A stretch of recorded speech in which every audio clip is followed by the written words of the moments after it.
made mini cookies, mini donuts, mini pancakes, and I thought this series would not be complete without mini churros. These take 5 minutes to make and they're the most delicious thing ever. Put these on a tray or in a bowl and add a good drizzle of chocolate sauce on top and you won't be able to stop eating these.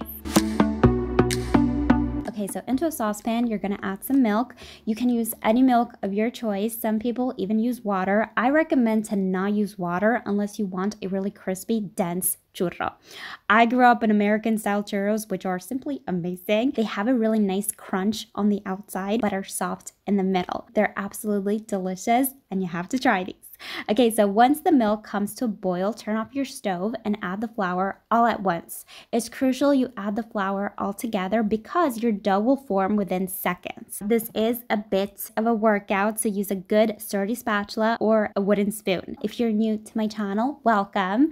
Make sure to subscribe and click that notification bell. I post new videos every week. You want to mix this until the dough pulls away from the sides of your pan and you don't see any more dry patches of flour. You're going to take this dough and put it in your stand mixer or bowl. You do not need a stand mixer to make churros. Allow your dough to cool slightly before adding your eggs one at a time. Now, if you're making the dough by hand, use a wooden spoon and just know it's gonna be a workout, so be patient. When you add the eggs, don't panic if your dough splits. This is completely normal. I really wanted to leave this in the video to show you how the mixture separates, but as you continue to mix it, the dough will come together. At that point, you can add the second egg, and as you can see, again, the same thing happens. The dough will initially split and then come back together. As always, scrape down the sides of the bowl as you mix it so everything combines nicely. And once the eggs are incorporated and you have a smooth dough, it's done. Transfer your dough into a piping bag with the smallest star tip you have. The star tip will give you that classic churro shape, but if you don't have a piping bag or a star tip, you can use just a simple Ziploc bag or even a teaspoon. They'll have a different shape, but they'll still be absolutely delicious.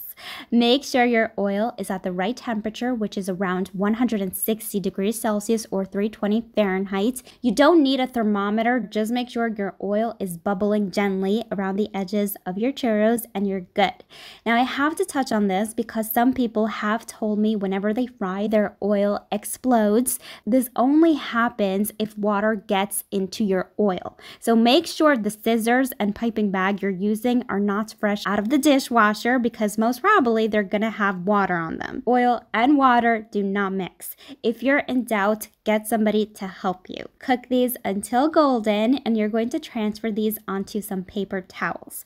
Now, while these are still hot, you're going to toss them into some cinnamon sugar, which is just plain sugar and cinnamon mixed together. As always, I will leave everything in the description box for you. You're gonna transfer these onto a tray or a bowl and serve these hot. Churros are one of those things that should always be eaten fresh and hot. Add some chocolate sauce on top if you like and get ready to enjoy some of the most amazing churros ever.